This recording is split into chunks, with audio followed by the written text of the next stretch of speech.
ने जो कमाल किया वो देखने लायक है। तो चलिए शुरू करते हैं। अच्छा, ज़रा सोच कर देखिए, कोई इंटरव्यू में बैठा है और उससे पूछा जाए अगर आपकी पत्नी हवा में उड़ सकती तो आप क्या करेंगे। मतलब कितना अजीब सवाल है ना? पर यकीन मानिए यही वो सवाल था जिसने एक नौकरी के इंटरव्यू का पूरा रुख ही पलट दिया। तो सीन है एक इंटरव्यू रूम का। एक कैंडिडेट है, नाम है पप्पू, और वो अपने बॉस के सवालों के जवाब दे रहा है। सब कुछ बड़ा प्रोफेशनल चल रहा था और तभी अचानक से बॉस ने ये सवाल पूछ लिया और बस पूरा माहौल ही बदल गया। लेकिन सबसे मज़ेदार बात क्या है पता है? पप्पू ने इस सवाल का जवाब देने में 1 सेकंड भी नहीं लगाया। उसका जवाब जितना तेज़ी से आया ना, उतना ही चौंकाने वाला भी था। पप्पू ने सीधा कहा, सर मैं तो उसे तुरंत एक रॉकेट से बांधकर सीधा चांद पर छोड़ाऊंगा। अब ये सुन के बॉस का तो चौंकना बनता ही था। मतलब ऐसा जवाब तो किसी ने सपने में भी नहीं सोचा होगा। बॉस भी हैरान। उन्होंने पूछा, भाई इतनी नफरत क्यों? और सवाल तो बिल्कुल सही था। आखिर कोई अपनी पत्नी को चांद पर छोड़ने की बात क्यों करेगा भला? और बस यहीं पर कहानी में आता है असली ट्विस्ट। पप्पू ने समझाया कि सर ये नफरत नहीं है, ये तो प्रैक्टिकल लॉजिक है।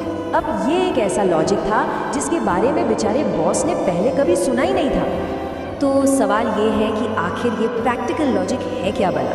देखिए, पप्पू के हिसाब से ये कोई नफरत वफरत नहीं है। ये तो बस भविष्य में आने वाली किसी पर्सनल मुसीबत से बचने का एक स्मार्ट तरीका है।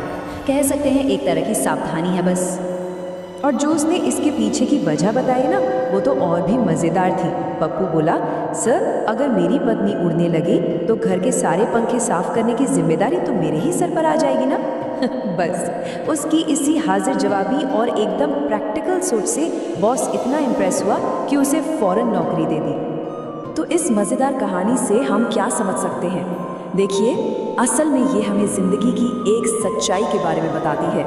एक शायरी है जो इस प्रैक्टिकल लॉजिक वाली फीलिंग को बहुत ही खूबसूरती से बयां करती है। शायरी कुछ इस तरह है, ज़िंदगी की भाग दौड़ में सुकून नहीं मिलता, हर फूल खुशबूदार हो ऐसा गुलशन नहीं मिलता।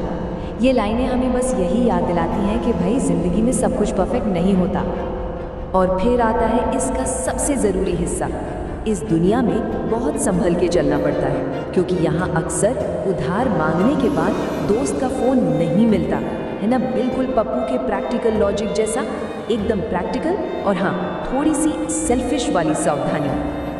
और आखिर में एक सवाल सबके लिए, ये जो प्रैक्टिकल लॉजिक है इसे हम सब अपनी ज़िंदगी में कहाँ कहाँ इस्तेमाल करते हैं?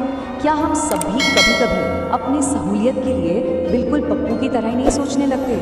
ज़रा सोचिएगा इस बारे में।